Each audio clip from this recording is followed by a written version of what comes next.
कल बकरीद है। मैं बेगूसराय सहित देश के तमाम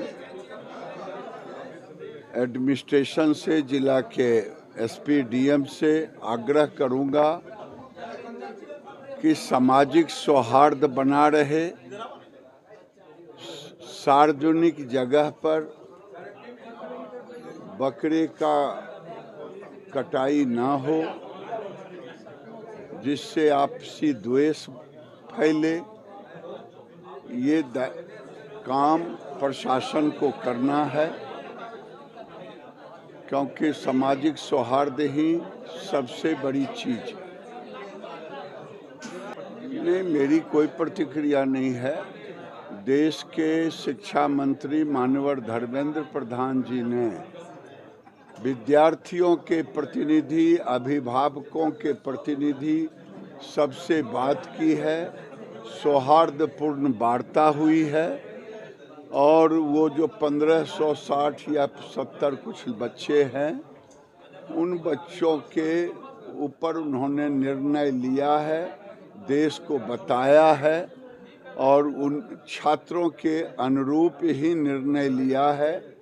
और मुझे उम्मीद है कि धर्मेंद्र प्रधान जी इसमें बड़े ही गंभीरता से काम कर रहे हैं। देखिए, कृषि के बाद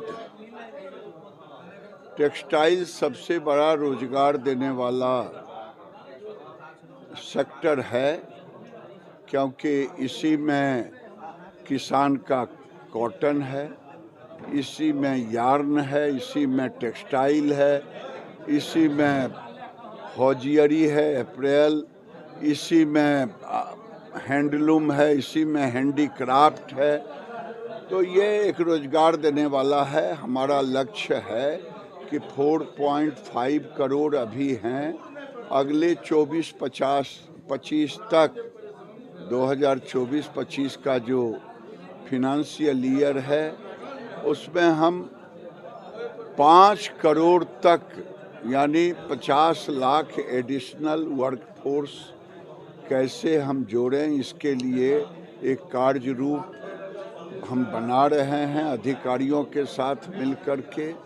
और देश के अंदर ये एक सर्वाधिक एक्सपोर्ट वाला भी विभाग है। बिहार में कल ही विभाग के मंत्री, विभाग के सचिव और हमारे साथ बेगूसराय तक भी आए हैं। हमारे विभाग के वरिष्ठ एडिशनल सेक्रेटरी, ज्वाइंट सेक्रेटरी, कल हम लोग एक रोड मैप बनाए हैं कि बिहार में क्या क्या करना है। और वहाँ से मुजफ्फरपुर गए। मुजफ्फरपुर अब एक टेक्सटाइल हब के रूप में विकसित करने का पूरा योजना है। और बेगूसराय में भी इंडस्ट्रियल एस्टेट जो है नया वाला, उसमें केवल 90,000 स्क्वायर फीट का प्लग एंड प्ले मोड पर बन रहा है। हमने राज्य के अधिकारी भी साथ में आए हैं, उनसे निवेदन किया है कि यहाँ भी 5 लाख बनाएं और हम कोशिश करेंगे कि यहाँ भी कम से कम, जिसे रेडीमेड गारमेंट्स, हौजियरी, अप्रैल कहते हैं, उस विभाग में रोजगार के बड़े अवसर हैं। ये जो आजीविका की महिलाएं हैं वो इसमें बहुत भागीदारी बढ़ चढ़ करके ले सकती है। कीमत बढ़ाई गई है, पेट्रोल डीजल का 3 रुपया कीमत बढ़ाया, वो ईंधन बोल रहे हैं बढ़ाया है। बीजेपी वापस कर रहे हैं, मांग कर रही है वापस। केरल को चाहिए पहले अपना एक्साइज ड्यूटी, जीएसटी में कमी करे।